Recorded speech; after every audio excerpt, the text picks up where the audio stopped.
Hi, I'm Lori Jones, President and CEO of Avocet Strategic Communications and host of StrategyCast. Join me and my guests, innovators, disruptors, and visionaries as we explore bold and brave marketing strategies that help you transform, scale, and grow your brand. Khushboo Goel, an expert at blending tech and marketing finesse, is with us today. Khushboo is here to share her secrets to harmony between marketing and engineering, the art of market differentiation, and the wizardry of AI in strategic marketing. We'll dive into the emotional marketing strategies that are essential for every business leader looking to level up their game. Don't miss the opportunity to grow your business on StrategyCast. And don't forget to check out the most recent issue of the Strategy First newsletter on StrategyCast.com. Just like this episode is full of inspiration and a ton of ideas that will elevate your strategies and marketing know-how.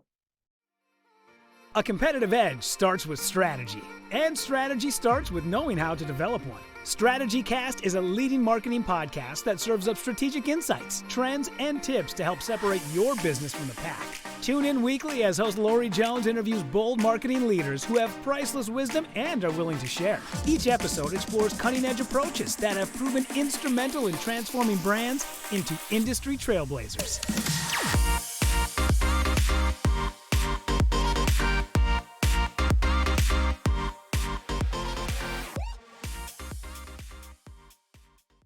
Welcome to StrategyCast. I am so excited to have Khushboo Goel join us on the show today. Welcome. Hi, Lori. How are you? I'm super excited to be part of the show and looking forward for a chat today. I tell you, I am more excited than you are, I think, because we're going to talk about a topic that is so important to marketers. You're a marketer, you're an engineer. Bringing the two together in the boardroom, in product development, in marketing business discussions can sometimes be a bit unwieldy. So we're going to break it all down today, setting both engineering and marketing teams up for success. Before we get there, tell us a little bit more about your journey and story. Definitely. So you're 100% right. I'm always going to be an engineer by heart. So I come from a computer science background. I did my master's from University of Southern California, LA. But I've been in this industry for 15 years. I'm a hardcore engineer. When I was in third grade, I fell in love with laptops, like computers. And that's when I got my interest in it. I started as a kernel programmer at Intel, working on like init sequence for Android. And then somehow I always kept on getting feedback that, hey, you're amazing with product, people skill, and understanding the strategy. Why don't you try something different? But as an engineer, you always love black and white. So I always focus on that. So I made my career as a product lifecycle. I was like, you know what? If I want to try something else, let's go through the complete round. So I actually did coding, performance benchmarking, working with consortiums, working with agencies or PR firms, working as a sales technical engineer, then working as a product manager. And finally, when I did product marketing at Intel, I found my sweet spot. And I fell in love in product marketing is much more challenging and very interesting to actually do. Yeah. So why don't marketing and engineering teams see more eye to eye? I think like there is a lot of, so as an engineer, when I was an engineer, I'll be very honest, I had very little understanding of what marketing people did. And there was a lot of judgment that, hey, I'm building the product. I'm not sure what marketing does. And they will always come up with these interesting words, which doesn't resonate well with products. So it was difficult for me to understand as an engineer or as a product manager where marketing is coming from. And I think that's a major point, that's a place where the disconnect comes when you're talking to your product lead or your engineering lead or your tech architect, that why we want to do it. So when you think about product marketing, you always have to think that product marketing, what it does, it understands that there's an amazing product you're building. You can build an amazing product, but it can be a garage project itself. There needs to be a person who can simplify your amazing product and relate to people's emotional selling point. And that's what product marketing does. It removes the speeds and feeds of the product and add an emotional value to the product, which industry can relate to. Yeah, I love that. It seems so basic, right? But And I think a lot of it has to do with the maturity of the business. So in a lot of startup modes, I see engineering, holding tight to more of the feature and what it does and how it works versus the larger organizations, because the marketing departments, are typically so much more ingrained and larger and so on and so forth. So what advice do you have for the marketing teams today that are working in a smaller, maybe scale up environment or fast growth environment on how they can better communicate and collaborate with the engineering teams to make sure that what we're talking about will truly resonate with the audience? 100%. So the one thing which has actually worked well for me, I typically try to like understand what product we are launching, what feature we are launching, why we are launching it, why did we introduce it? Are we trying, there are three buckets in marketing which you can think about. Are we trying to solve a customer issue? Or are we trying to bring net new thing to the market? Or are we trying to, like create some table stakes product feature? So understanding why you're bringing a feature out is very important. And that's where, you can engage with your engineering team. Instead of going and asking the question, hey, tell me more about the feature, as a product manager, as a product marketing person, I tend to spend a little bit of time to understand what that feature does, learn a little bit about what the value it is. I spend a little bit of time reading about the PRD, why we are doing it, what are the problems we are trying to tackle with our feature set or with our product. That's where I start with my product team. I typically go or with my engineering team. I go, hey, this is what my understanding is and my assumptions are. Please let me know if this is correct or not. Once we set up a baseline with them that, hey, I understand what you're working on, why you're creating this product. You don't have to go into the depth of like speeds and fees of what the product does, how it was built, but you understand why we are building it part and how we are and what we want to, whom we want to talk to. I think that baseline helps the engineering and the product team to understand that, hey, the marketer who's coming in with a request knows what we want to like, what we are launching at this point. Well, and I think there's typically a line in the sand drawn, right, between engineering's table stakes and marketing's table stakes. And I think more often, that bridge is not built. And a lot of times, I think both teams are equally at fault, by the way. Marketing's going to push their heels in regarding customer acquisition and messaging to get there, and truly the behavior that it's going to take in order to make that happen. And engineering is going to push its heel into the ground on, how it works, why it's important, and what it's going to do to change the world. And when you have that line in the sand and those two thought processes very, very differing, that's when a lot of issues happen. And typically cultural issues, right? Not necessarily go-to-market issues. So what is it culturally that teams can do to help bridge that gap? That's a great question. It's an ongoing struggle. I'll tell you that. Everyone, at some point or the other, everyone face into it. But the best way I actually tackle it typically is that I try to get in, we have this kind of an understanding with engineering and with our product team that when we set up our roadmap and OKRs, we try to make sure that, we are involved in the process early on. So even though our priorities might not match. So for example, I'll tell you, we had an OKR session recently and I realized none of my priorities are part of engineering or product, which is fine, which is absolutely fine. But I need to find I need to understand what their priorities are. So anytime I bring on any conversation with any of my teams, where there's a cultural difference, I typically go from instead of saying, hey, I need this from you to make it for customer acquisition, I go with a product first approach. Hey, this is what your product is doing. It's amazing. And I think these are the gaps where I need to fill in. Let me help you. Let me support you better so that we can actually reach to its full potential. Yeah. You're trying to solve a problem. You're trying to get to the market. And let me tell you, where I can, not tell you, these are the gaps which I notice. And this is where my OKRs sit. And I'm going to try to help fill in those gaps. Yeah. So just changing the narrative, a little bit telling them what value they're going to get instead of what demanding. And going back for a second, engineering comes to the table with OKRs, should organizations really be combining those, at least have a combo OKR that is, it has both stakeholders involved in it versus just doing silo-based OKRs, to push out, for the teams to push out to market? I think that's fine because engineering is focused on developing the product. They're not gonna get if the marketing was done on it. Yeah. We are trying to solve a problem. So I totally get it. If they are for me, it's more important for engineering team to give me a kick-ass product and build a product which actually is sellable and it's easy to use. So if their OKR is focused on that, it shows me confidence that, they are not focused on outreach. That's Yeah. so I can bring in and fill in that gap. But I agree with you. As a company-wide, we definitely have a company-wide OKR where for the business unit where we're hey, our goal is for the customer acquisition. This is our goal. This is how we're going to reach. And sales, so first the engineering builds the product, then marketing does creating the open pipe and gen pipe, and then the sales needs to close on it.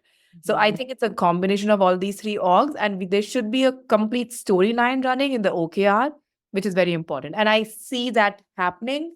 So for me, that's not very concerning when I don't see my OKR, my strategies, or my list of action items as their top priorities, because what their top priorities is to deliver something where I can actually modify my own goals for the year to ensure that, we are meeting our customer acquisition and our revenue goals. Yeah, I think that's great. Do you recall a situation with one of the teams that you've worked on where it was a little hard? There was that strife between both teams, and then you finally were like, okay, we've got them.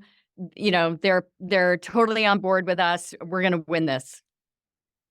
Yes, I think that's a constant struggle as a product marketing. We are very much not a little bit of afterthought in most of the places. So that's always has been a case. So I'll give an example at Heroku. So amazing company. We were working on it. We are working on a lot of products together. But there was a conflict on how, what we want. We were trying to bring a new product to market, which we have not done. And Right. different personas, different target audience. So whom do we do the primary messaging on? Do we focus on engineers? Do we focus on developers? Do we focus on CTOs? Do we focus on CIOs? Do we focus on our brand? So we had a lot of confusion internally, not confusion, but any message you would put together, any strategy on the messaging positioning would not work with certain audience within the company, either Right. engineering or with your leadership or with your cross-functional teams, cross-functional products. So what I did, I actually I did a very expensive meeting. That's what I call it. I went to all my exec sponsors. I was like, hey, you know what? This is amazing, but we need to have an internal alignment so that people understand why we are positioning our product like this way. What is the umbrella message? What should be our proof points? What should be our use cases?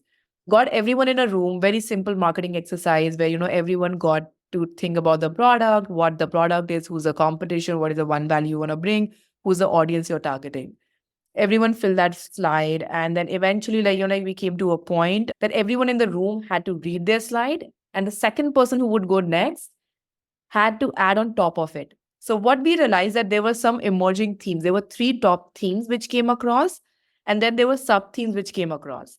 Everyone in this room, from engineering to QA to our product to our marketing to our corporate marketing, everyone understood where the different people are coming from our channel marketing.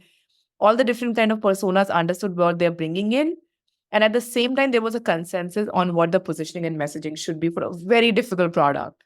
So That's fantastic. And so at what stage did you bring that exercise forward? It sounds like it may have been a little bit later stage, but quite frankly, I could see a lot of value with that early stage and then doing it later stage as well, just to see the movement that would be happening with the strategic development in between.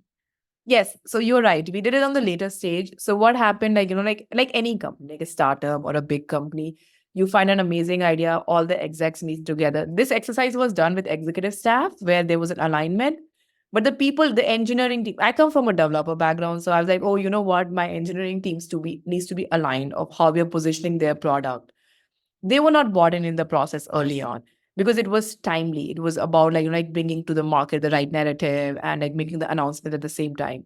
So we did this exercise with executives first, just to understand, what is our strategy looks like for the company. Then once the announcement was made and everyone in the team was really upset, and they're like, oh my God, my feedback was not taken in. I was like, no, that's not true. Even though we have made an announcement, we are still like, it's just an announcement at this point. We have not done the complete go-to-market on it. We will do this exercise where your leaders will nominate certain people from every team, and we will do this expensive exercise of aligning on what is our messaging positioning look like. That's great. And honestly, I don't think so there's any right or wrong time. Yeah, I think, reading your internal audience is key here in just understanding, and truly not just reading. What this boils down to is internal communication. Let's face facts. 100%. And, we all have the same North Star, that we're gunning for. It's just a matter of how we go about it and what is going to resonate. So I love all these insights that you've shared about working with engineers and really creating that alignment. Let's take that a step further. And, you've had this great meeting, you've got the team on board, and now go-to-market is the next step. What have you seen, especially as an engineer turned marketer? I guess once a marketer, always a marketer, once an engineer, always an engineer. So this is why this is so interesting, right? But what challenges have you encountered in ensuring that the marketing initiatives can stay on strategy with engineering still at the table? So I always say I'm an engineer by heart, but I'm a marketer by hat. I love that. That's awesome. Yeah. So I think that's a great question. So being an engineer, like I understand. So for me, I always try to do a very targeted persona. So I try to understand why we are doing the launch, what we are doing it for, what is the end goal. So I always try to reverse engineer it. Whenever I'm looking at any of the marketing go-to-market strategies, what is the end goal I'm trying to achieve? What is the best return over the investment at this point? Let's explore option 1, option 2, option 3. I will never go with one option. I'll try to always have pros and cons. What solution works better? What is time sensitive? Where does the competition stand? If there's no competition, if you're trying to get net new in the market, have you done the market analysis? Have you done a user testing? So all those bases, I typically try to break it down in option 1 and option 2, try to give pros and cons, give the timeline attached to it, a very methodical and very product, like Scrum kind of a scenario, which I present to my engineering so that they have visibility early on why we want to do it, what we are trying to achieve, and how we are planning to do it. Right. And if you give them multiple solutions, so this is what I've realized with engineers. If you give them only one solution, they'll always be like, oh, why can't we do it like that? If you give them 2 solutions, they're like, okay, you have thought about 2 solutions, so I don't have to use my engineering hat at this point. I'll just choose from these 2. Yeah. I'm going to tweak a little bit on it. So I always give the room to them, and I bring them early on in the process in my go-to-market. So when we are coming up with the themes and why we want to do it, what we are thinking about, bring them in early on so that they have a little bit of visibility of what's happening rather than being a complete surprise. Yeah. So it's an ongoing communication dialogue, which I try to set up with them. Yeah, I think that's so important. And let's face facts, the technical aspects of what you're marketing are still, I shouldn't even say still, but they're vitally important. And it's just a matter of knowing when those surface to create a positive behavioral outcome versus the awareness side of, getting a prospect to stop and want to learn, or a current customer to adapt, a new product, feature or something like that. How do you gauge the importance of when to interject the technical aspects of a go-to-market launch versus the more behavioral outcome-based, benefit-based? It's very much so. As a developer marketing, when you're thinking about developer marketing, it's all technical content. It's all speeds and feeds. They care about what you're bringing in. When you're thinking about CIO, CTO, they're typically trying to solve what is a problem they're trying to solve. That's their target audience. You want to do it. Any launch should not be only targeted to one audience. There's always a user who's using that feature and platform. That's a developer. They don't care about all the marketing jargon. They care about speeds and feeds. Does it bring ease to them? Can they actually get to the development quickly? Can they deploy their product? What are the extensibility looks like in the marketplace? Those are the things they care. So that's the messaging you want to work on. Create the content around it. How to get started? What are the reference architecture available? Whereas when you're targeting CIO, CTO, you're focusing on the ecosystem. They're not looking at just bringing Heroku in or AWS or Facebook. They're trying to say What are the other strategic partners they have? What does the marketplace look like? Are they signing up only in one ecosystem? Are they locking themselves into one solution? How can they expand their existing thing? What are the workforce they can hire? Like, are they bringing the right talent in? Is it like onboarding, offboarding is easy for them? Then is it extensible technology? Can they add new changes to it? Can they bring new industries on it? So there are a lot of factors they keep in consideration. So when you're thinking about messaging for them, you don't go into speeds and feeds. You go about more about like a end solution, which you can actually, where they can see the growth for their companies. Right. So it's more about not necessarily when the dialogue might change. It's who the dialogue is for and what is most important for that individual to make a buying decision, whether it be a bottom-up approach or top-down, when it comes to all the stakeholders involved. I love that. And, it sounds really basic, but I think a lot of people overanalyze the funnel in these situations, and they automatically think, okay, it's a technical product. We have to get technical here. And it's not, it's like you need different funnels for each of the personas to understand when ultimately that technical aspect hits and when you're not going to use it at all. Yeah. So there are three funnels: buyer, influencer, and the user. And I personally feel that the more the bigger companies are, like I worked in majority of the enterprises. Right now I work for a startup, but there are so many tools we use in-house. We are the users of it, but none of us get a say in it, right? There's a team of CTO who actually has the influence of, like, what infrastructure, what IT solution they want to bring in. They are the influencers. The sign of authority is typically your CTO, your CIO, who's actually signing it off, but they're not making the decision. They rely on their individuals, they rely on their experts to provide them the insights of what decision they should make. Right. They rely on this chief of security, they rely on, so there are multiple other people who get influence, and those are the influencers you want to target for selling your product. But starting a dialogue for a company, you want to focus on the CTO who actually buy a vision from you. So you're selling an idea to a CIO, CTO, you're selling a facts to CTO, and to user, you're selling a product. Yeah, I think that's phenomenal. It simplifies it so much. It truly is such a unique way of looking at it. And I do think marketers, especially with all the data at our fingertips, we can absolutely overcomplicate things. And really what you're explaining here is a lot to do with customer centricity. What are some of the challenges that you face along the way that you either say, okay, not going to do that again, or you know what, we must remember this no matter what? Oh, there are so many learnings on daily I know. in this job. Yeah.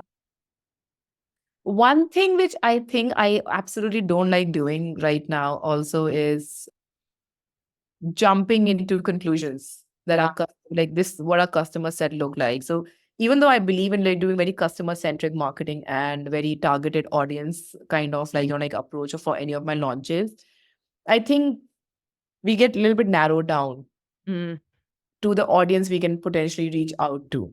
And that's one thing which I always find a little bit of difficulty and challenge balancing out, that, hey, if I'm going like 100% with CIO, CTO, how do I bring verticals in? So the CIO of Macy's might have a different issues than from a pharmaceutical company, than to a Nike or to a Louis Vuitton. They might be trying to resolve something different. Because their footprint, their product portfolio is actually not an IT company. They're actually focusing on a retail. They're not selling IT. They're not selling technology at that point. They're selling a solution which is running on technology stack, which our companies are providing. So how do you create that differentiation while you're doing the target marketing, but even verticalization for different industries? And how do you go away from generalized messaging to a vertical focus in the messaging? So that's where I usually find my challenges on, like when I'm doing a launch, because I think it works for every vertical, right? Well, I totally agree. And then let's add another layer of complexity in here, which is global. I'm about to get into that. Global is yeah. another beast. Yeah. So we're not just talking USA. Let's add 20 more markets into this. How do you approach that in keeping everyone singing from the same songbook? So this is actually a very close story to me. So I was a product engineer and product owner at Intel. And suddenly, due to some reasons, I became a product owner, which included being a marketing also for SMB business, Mhm. small and medium businesses for Intel. And the reason why it's closed is because this was a point where I decided to be a product marketer in my career.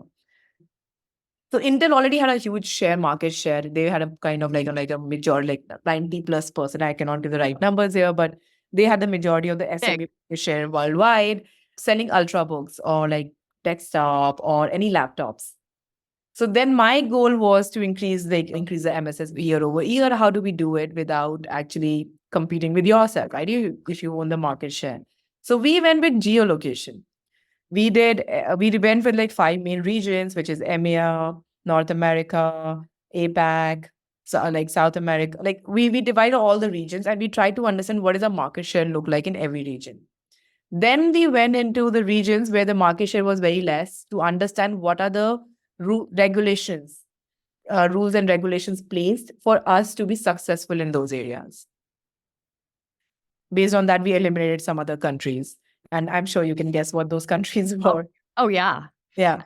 Well, and what's fascinating about that, at the time you were with Intel, I believe that AI was not, as easily readable or available as it is today. So you were using and researching a lot of data sets to let's face facts, getting even market share numbers is very, very difficult, even with some AI, quite frankly. So what sort of tools did you use and what was the research that you had that you worked with the research team on or outside agencies to ultimately gain an insight on that so you at least had a good place to start? Yeah. So at Intel, because we were on the hardware company, and like luckily for us, there were not a lot of so we typically partner with all our OEMs, like all the top OEMs, all top 5 OEMs, and Okay. also with channel marketing, who would actually work with local vendors. So we had a lot of people in field who would get us the data points, and then we will actually exploit those data points to figure out where the market shares is. That's how have all the earnings and past have been done for all the companies in general to understanding, how much you're earning, what does the market capital look like, what does the TAM, SAM, SOM look like. So that data point was easy to get, but the challenge for us was for when we were trying to tap into new markets. For example, like when we decided eventually after all the data points from research, from using customer surveys, from our field engineers, from local interviews, then local surveys, like all the data points were collected and we had a data scientist team who would actually put together all the reports for us. Once that was done, then the point was to actually go and target a market. So we were like, hey, let's target South America for our small and medium businesses. How do we tap into a market where, again, there's no AI available and we don't understand the customer testaments Yeah. and feelings? For that, what we did, we partnered with a local agency there. We partnered with a local agency. We partnered with local schools and vendors to figure out, like, we created a marketing strategy that, hey, like we want to like figure out where we can get a maximum return over buck. But we partnered with them to test the market, to understand what people really want to buy. What are they looking for? Are they going to buy $1,000 laptop or are they looking to buy $200 laptop? Or do they even care about the price point? Do they care about battery life? Do they care about like performance on the laptops? What do they really care about? To understand that persona, like that, or that whole regional audience was very important for us.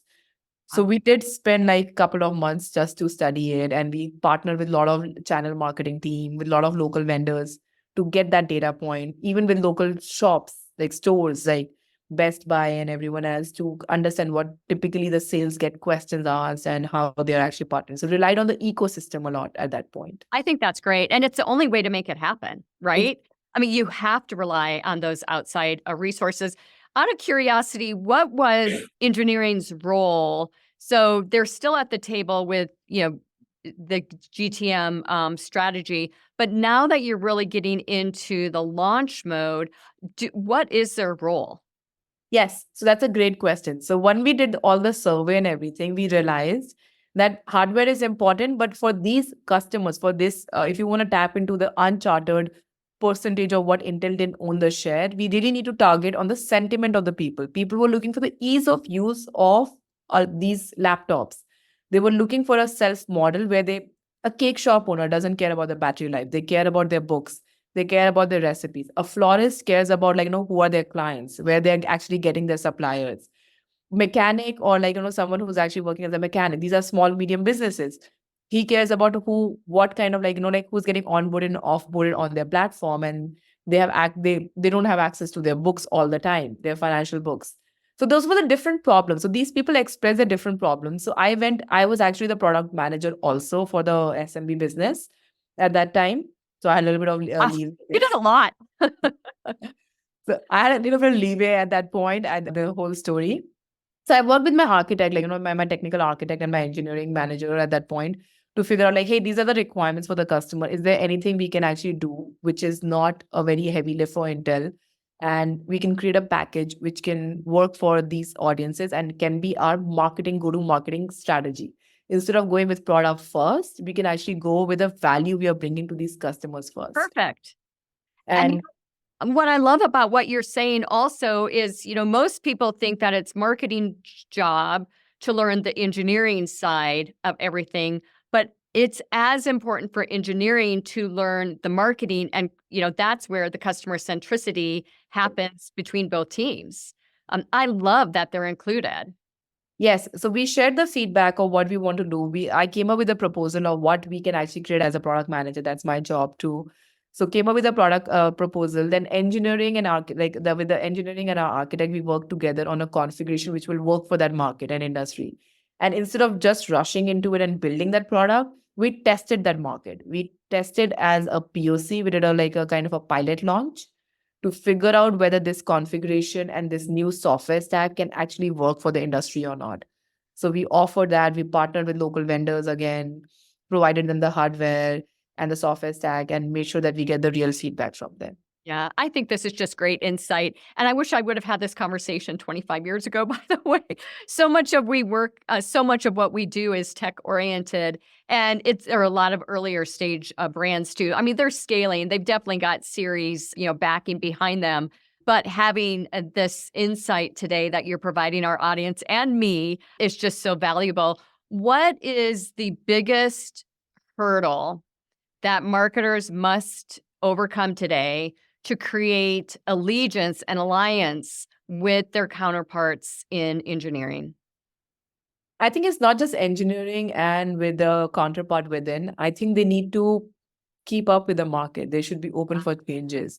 There are traditional ways of doing marketing, but now with a whole burst of AI and the availability of tools and what can be automated in marketing campaigns, in our ad campaigns, in our target audience kind of messaging and positioning, they should be more embracing to the feedback. And again, because the market is changing so much, the roadmap changes a lot, the customer requirements changes a lot. What was relevant 2 weeks back might not be relevant.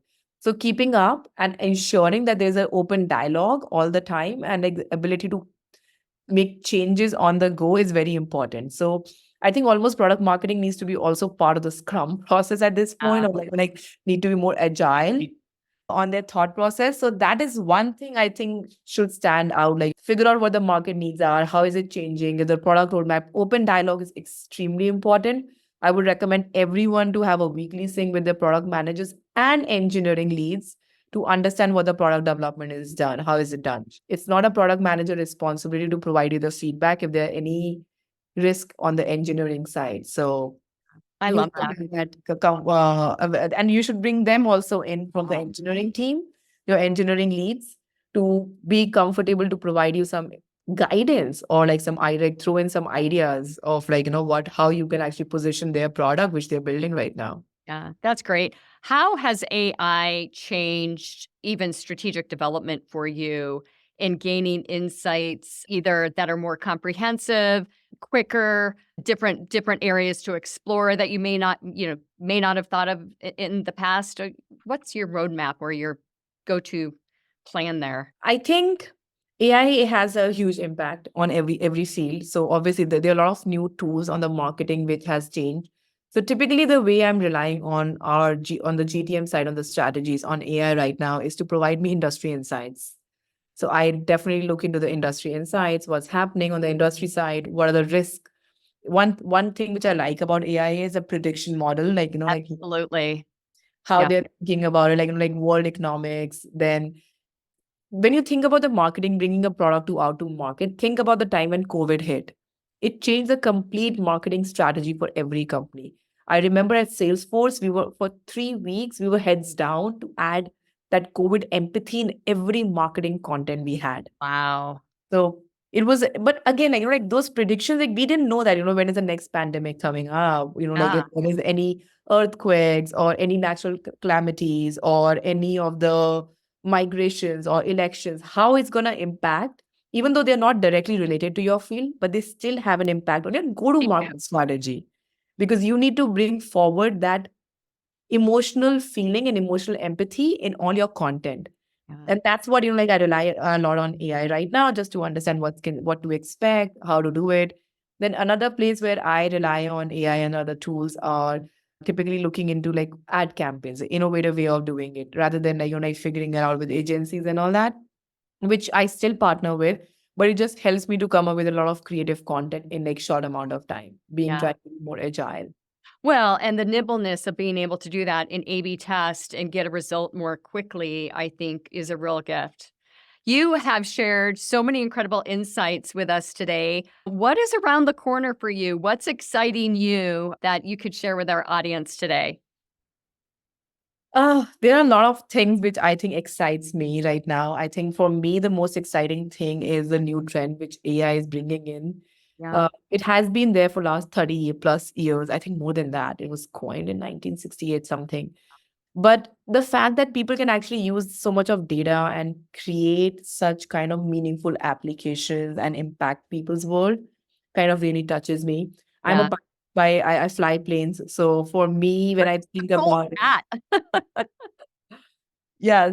So for me, when I think about it, like like you as a marketer, you should not think that you are actually building the plane while flying it. No, you are creating the foundation first, and then you sit in the plane to get the maximum work out of this thing. Otherwise, your plane will break. Yeah, So the runway is pretty important, right?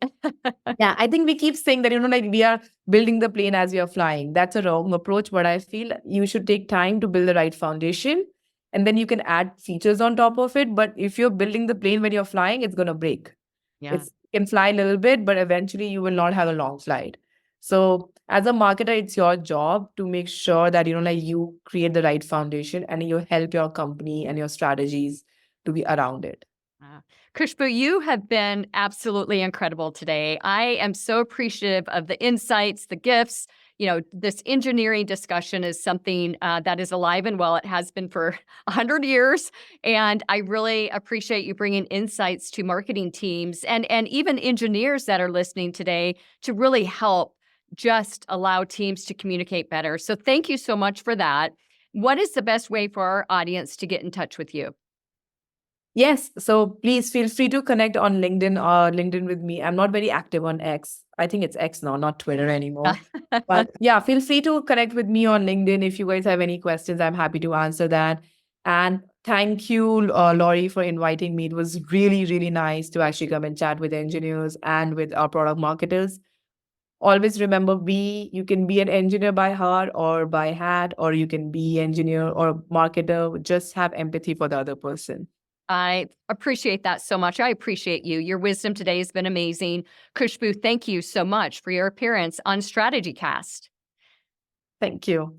And for those of you who want to just get more insights every minute of every day, please go ahead and go to StrategyCast.com and sign up for the Strategy First newsletter. That's a wrap. Thanks for joining us on today's show. We hope your strategic brains are spinning with new ideas and bold inspiration that will elevate your strategies and marketing know-how.